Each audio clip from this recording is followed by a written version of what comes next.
Now, on 105.9 FM and streaming worldwide on the WMAL app, O'Connor and Company.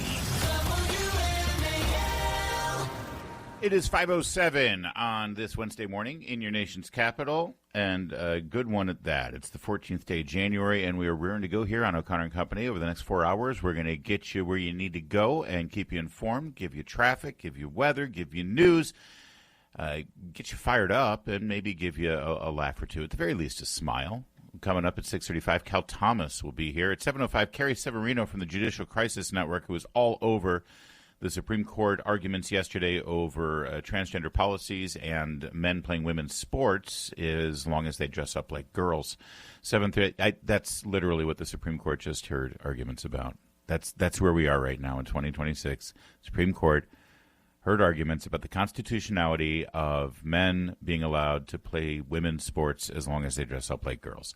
7:35, Gordon Chang will join us about the Rubio Greenland Denmark meeting today at the White House. Vance will be there, too. We should add Vance's name. His people put out a little, Wall Street Journal drop there, a leak, making sure that everybody knew that Vance was part of these discussions, too, which I found fascinating for a couple of reasons. We'll get into that. Then at 8:35, Joel Pollack, now of the California Post, the California edition of the New York Post, longtime colleague of mine from Breitbart, who in the final years here of Scott Adams' life, who passed away yesterday, Joel Pollack was his biographer. He's actually working on his biographer. He was brought into Scott Adams' inner circle. He wrote the Post's biography yesterday on Scott Adams, ended up being a friend, and we'll get his reaction and reflection on the amazing, incredible life and passing of Scott Adams. That's all coming up. Whew. And that's just scratching the surface. Bethany Mandel is with us. I still call you by your Twitter name because we met on Twitter. Good morning, Bethany Mandel. Good to see you. Good morning. I'm so happy to be here with you on this. Let me check the day. Wednesday morning. It is a Wednesday. What's today? The days all blur together, don't they? Well, it's one of those days where we have a ton to get to, and we will get to all of those things. Real fast, though, as I'm doing this week to give everybody an update. If you haven't heard for the last 2 days, normally Julie Gunlock would be here. This is still Julie's slot on our program, but she had a health emergency last week. She's been in the hospital and still is in the hospital. Has been for over a week now. She's out of danger, but she's got a long recovery ahead of her. And she would appreciate your prayers. Her family would appreciate your prayers and your support. And the best way to do that is to go to givesendgo.com/Julie Gunlock. You don't have to donate money. There is a prayer button there, and you can just join the prayer warriors that are praying for Julie. Check in, let us know, and then if you check in there with your prayers, you'll get updates on her progress too, and we'll keep you updated as much as possible. That's the latest on our sister Julie Gunlock. Now, Bethany, Sydney Sweeney kind of has had a good couple of years here when it comes to Hollywood entertainment. Her profile is enormous, let's face it, Sydney Sweeney. And, there was the controversy over her jeans ad last year. It was a fake controversy, I think. I think people were making more of it. But because she wore American Eagle jeans in a provocative way, and the narrator said Sydney Sweeney has great jeans, everyone thought that she was promoting the Klan and white supremacy because you have to have an advanced degree from a liberal arts college to reach that conclusion. And suddenly conservatives or just non-woke liberals in America, especially men, we adopted her as our own. We thought, oh, my gosh, because when she was confronted with that, she didn't, take a knee. She didn't bow, right? She didn't kiss the ring of left ideology. And said, it's a jeans ad. Get over it. It was fine. I'm not going to play your game. So we're like, okay, she's fabulous. But then, she did a couple of projects, and it's like, oh, maybe she's not really conservative. What's going on with Sydney Sweeney? Something happened yesterday, Bethany. Can I just say, I feel like she's just toying with us now. It's like a cat with one of those little yarn balls. Or she's the one with the laser pointer, and I'm the cat, and I keep jumping and saying, oh, my God, she's the perfect woman. Let me reveal what she is the perfect woman. She is. Sydney Sweeney could very well be the perfect woman. Yesterday, a photo emerged with her smiling, happily posing with Noah. Could you pronounce their names for me, please? They're former Hamas hostages, Noah Argamani and Avinatan Or. Yes. So the backstory... And I've met Noah before. Noah came to CPAC last year, didn't she? She's amazing, I spent time with her. She's a wonderful woman. So Noah was rescued by the IDF in the most I think it should be a movie, in the most incredible campaign or whatever it's called, in June of 2025. And she campaigned tirelessly for her partner. They were taken from the music festival together. She campaigned tirelessly for Avinatan Or, who was just released this past January. Yeah. And so there's Sydney Sweeney smiling, posing with them. It got released on the Stand With Us X account. Why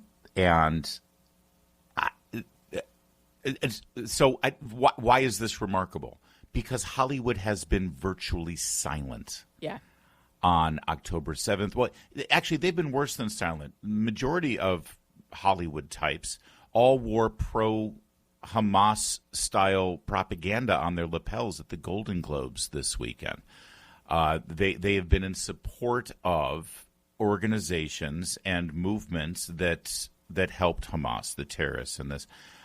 There have been a small handful of breakout people who are righteous and are correct on the issue, the fundamental issue of Israel's right to exist and protect herself, let alone the fundamental issue that Israel was the victim of October 7th and the hostages were victims.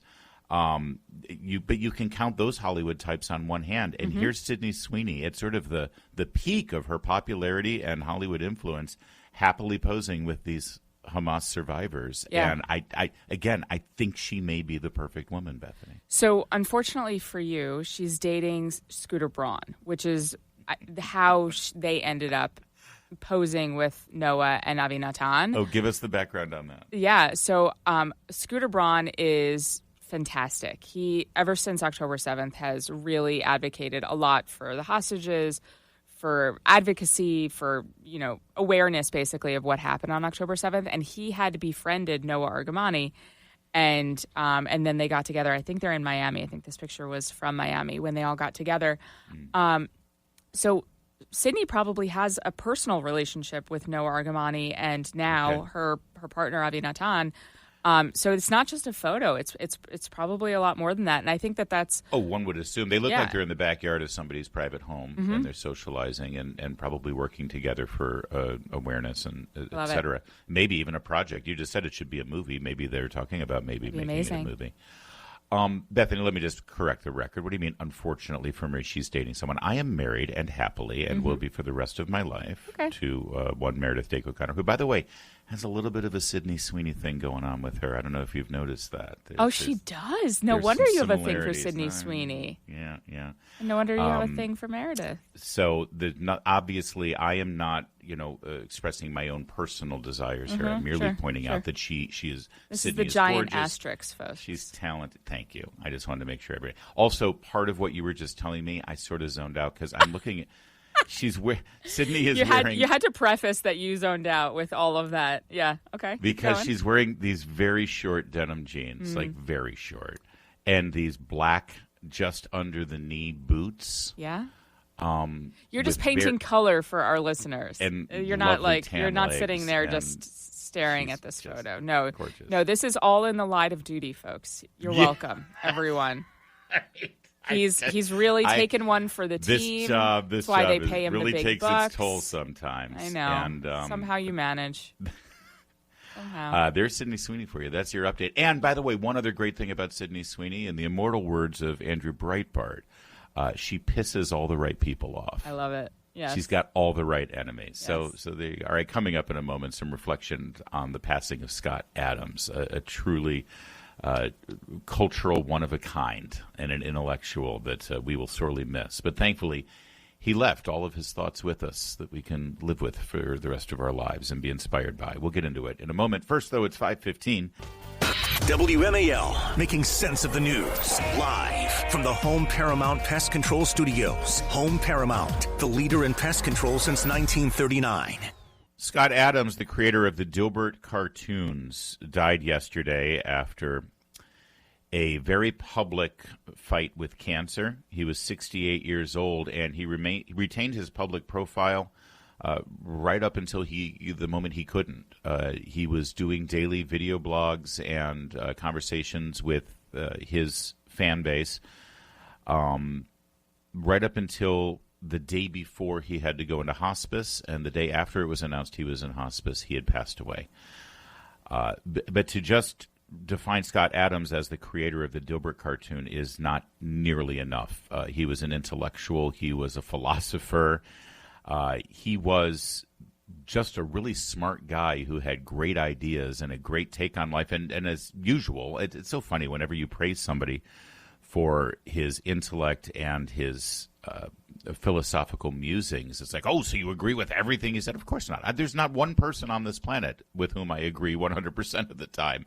That's not the point. You can learn something from people who you don't always agree with. That said, because he embraced conservative values, and one would even call not even conservative values, but just common sense, practical, logical takes on the world, on economics, on business, on immigration, on gender relations. Because of that, he was painted as a racist right-wing nut.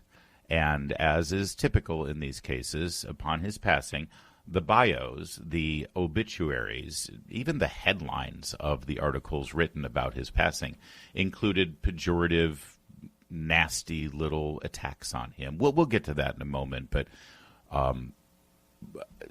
he really did have quite a voice in the last 10 to 15 years, Bethany. And I just wonder if you what your connection with him was. I can tell you mine. When I read his, first of all, I loved his cartoon, and my brothers and I would always share his cartoon with you. Even in the 90s, we would, mail each other clips of it. Or it was one of those cartoons that you would make a Xerox of and put in your cubicle at work and put up, because he knew that people before The Office, his cartoon was The Office. Dilbert was The Office, and you would read every day's version and say, oh, that's the boss, or that's our secretary, or that's the person in our office. Then I read his book. It's a semi-autobiography. It's a memoir called How to Fail at Almost Everything and Still Win Big. And it is an incredible story, not just about his journey to success, but it's a business and self-help philosophy book that I'm now starting my third time through. I cannot recommend it enough. Wow. I was really struck right after Charlie Kirk was killed. Scott Adams said, all these same people are going to say the same things about me when I go.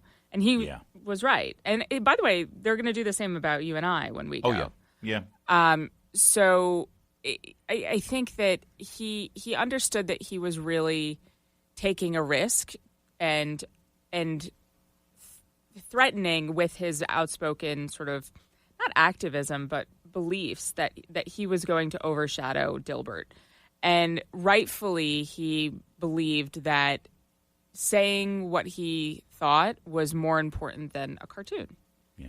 And but that takes bravery, because he spent his whole life, making a name for himself with Dilbert, and all of that is now overshadowed by what he's been saying in the last 10 years, right? The headline, people put out a headline: Scott Adams, disgraced Dilbert creator, dies at 68.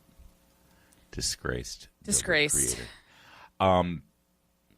He was also one of the first people to see Trump coming down the tracks. Mm-hmm. This is Scott Adams in 2015, before one primary, before the Iowa caucuses, before probably when Jeb Bush was still leading in the polls. People in the world, living people, who are masters of persuasion.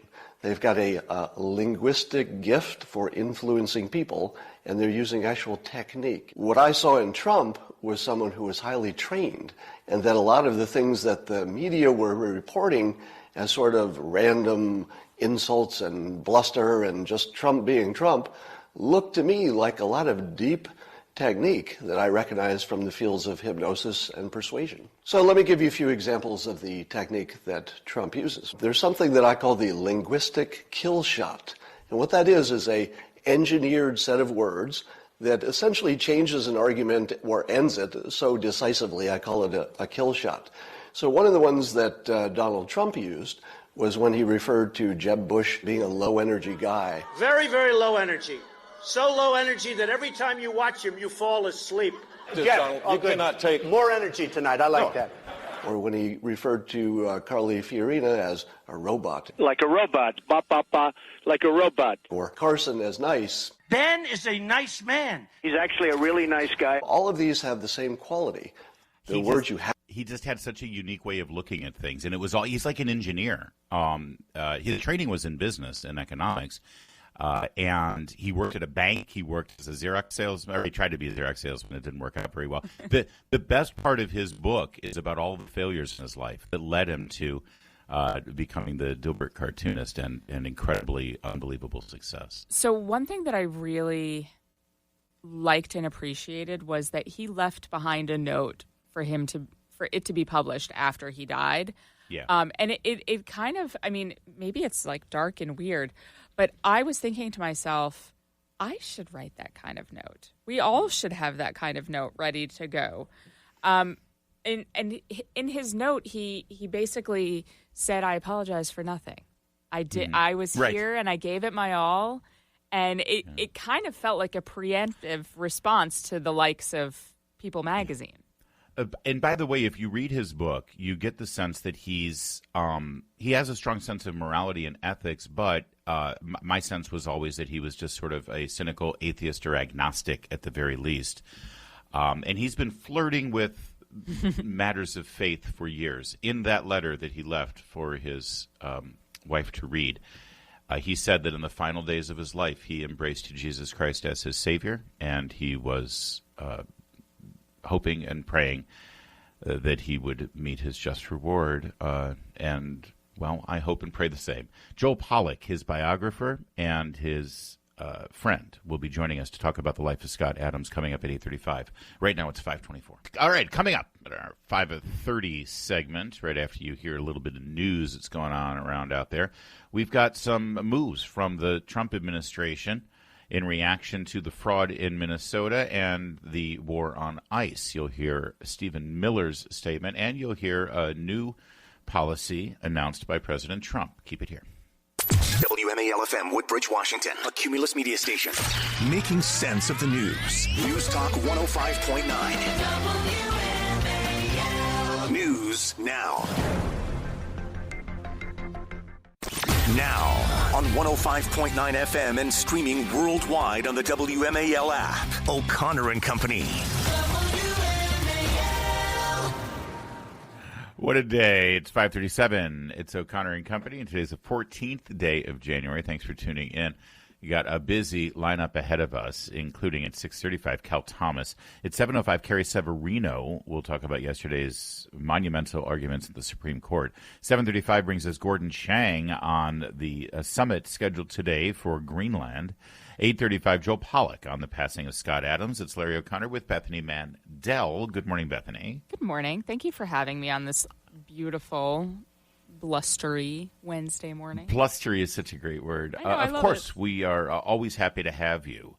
The fallout continues from the Somali fraud investigations in Minnesota and the shooting of one of the activist protesters who was blocking ICE efforts and disobeying their commands, and then using her SUV, it appears, as a deadly weapon against an ICE agent. That was Renee Good, of course. And the fallout yesterday came mostly from the Trump administration. First, here is Stephen Miller, Deputy White House Chief of Staff and one of the closest advisors to the president, influential man, especially when it comes to immigration policy. Here he was on Will Kane's show yesterday, Cut 3. To all ICE officers, you have federal immunity in the conduct of your duties. And anybody who lays a hand on you or tries to stop you or tries to obstruct you is committing a felony. You have immunity to perform your duties, and no one, no city official, no state official, no illegal alien, no leftist agitator or domestic insurrectionist can prevent you from fulfilling your legal obligations and duties. And the Department of Justice has made clear that if officials cross that line into obstruction, into criminal conspiracy against the United States or against ICE officers, then they will face justice.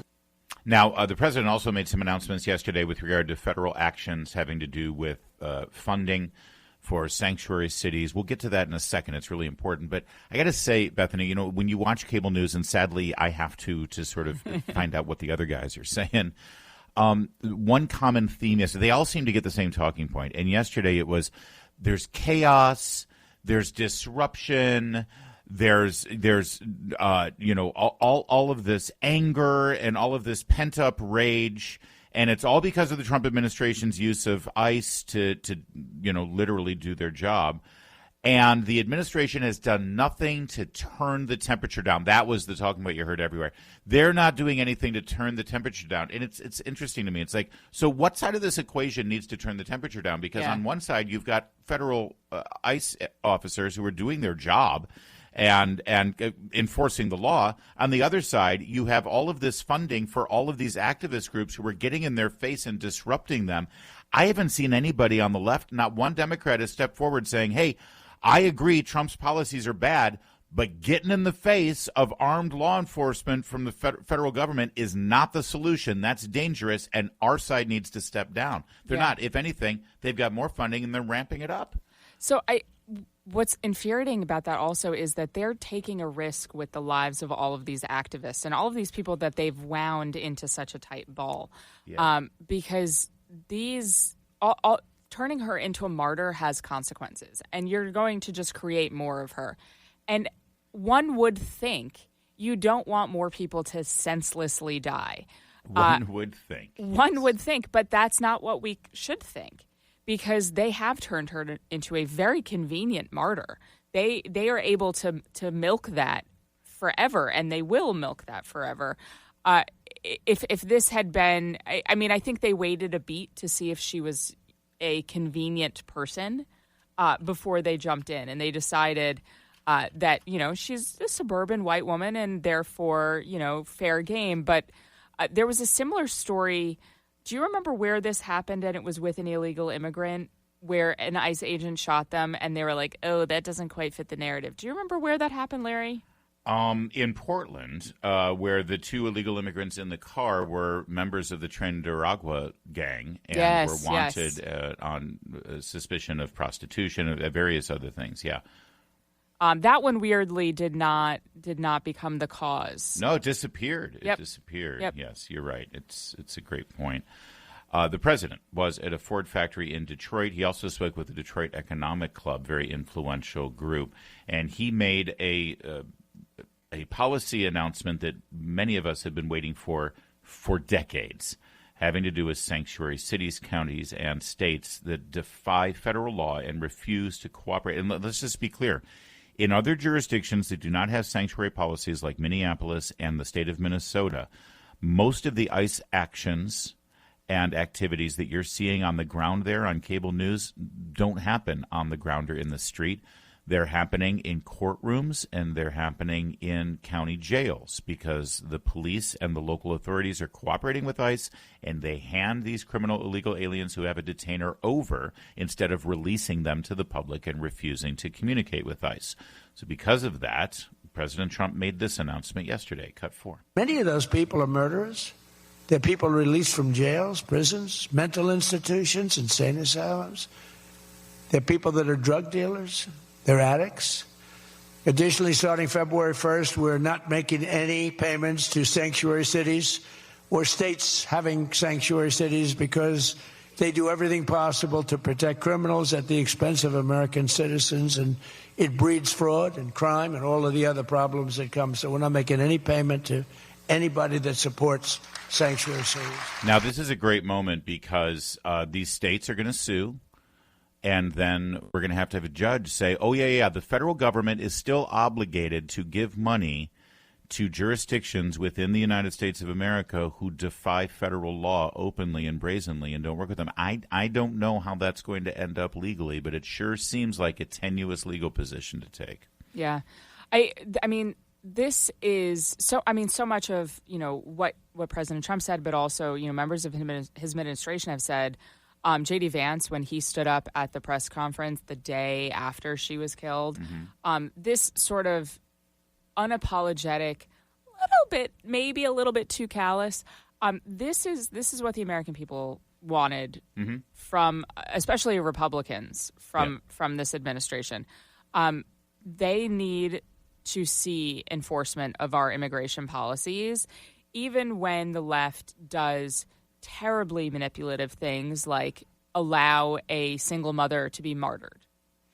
You talk about the language used with regard to Renee Good, the woman who was shot by the ICE agent in Minneapolis. The president was asked, he gave an exclusive to CBS News and their new anchor, and he was asked about her, and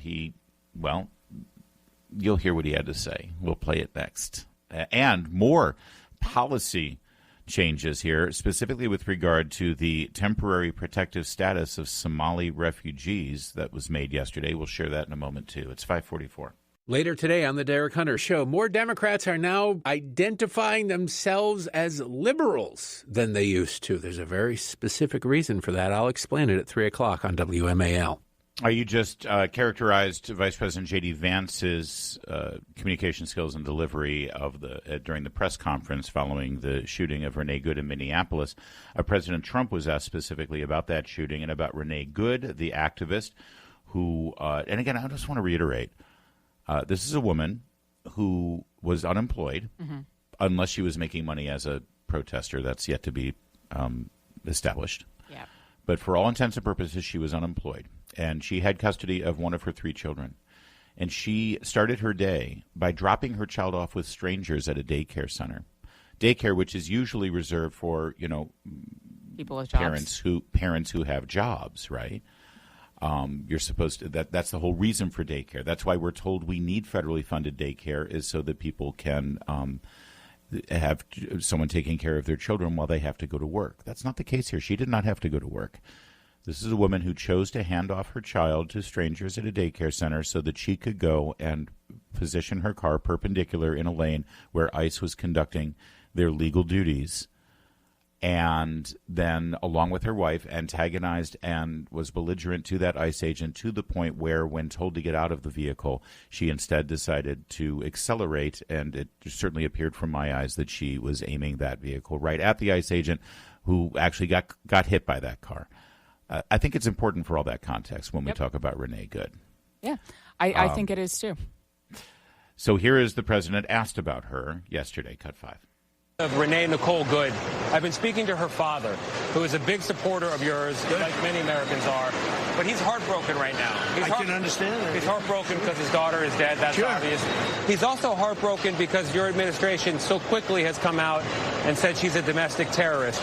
What do you want to say to her father right now? Well, I want to say to the father that I love all of our people. They can be on the other side. As you say, he might be on my side. He is on your side. And I think that's great. And I do. I think it's great. And I would bet you that she, under normal circumstances, was a very solid, wonderful person. But, her actions were pretty tough. I've seen it many ways and many different shapes and forms. But the bottom line is, look, we have hundreds of thousands of murderers in our countries, killers. ICE is trying to get them out. They were let in through an open border policy of Sleepy Joe Biden. ICE is working very hard to get them out. Their job is being made very, very difficult. And, when you look at that tape, it can be viewed 2 ways, I guess. But when you look at the way that car was pulled away, there are a couple of versions of that tape that are very, very bad. So what do you think? I have something to say as a parent, since that reporter was asking about her father. Mm-hmm. It is our job as parents to teach our children to make good choices, and that their actions have consequences, and that those lessons don't end when they're 18, but they sure as heck should be in overdrive before they are 18. It's sad. It's a sad thing, but her death was a direct result of decisions that she made. And of all of the life lessons that we're going to teach our children, perhaps numero uno is listen to the instructions of an armed law enforcement officer. Because you can get killed very quickly. And even if you are, and you and I went about this a week ago back and forth. She thought that her middle class, white woman, middle-aged, whatever, gave her some immunity from consequences, and it does not. And it's sad that she had to, learn that ultimate lesson the hard way. But it's just there was no other ending here. When you obstruct a federal agent and appear to be aiming a deadly weapon at them, there will be deadly consequences. Yep. I think you said it very well. So did the president, by the way, in that bite. He also talked about the economy and Ford and the automotive industry under his watch this first year. And there was a moment where he got heckled, and he responded in a very Guy from Queens way. I like this. We'll share all of that later in the program. After all, we've got 3 hours ahead of us. Right now, it's 5:53. Life doesn't slow down for retirement, and neither do taxes. I'm Abe Abish, founder of Abish Financial Services. Many savers are worried about the growing national debt and how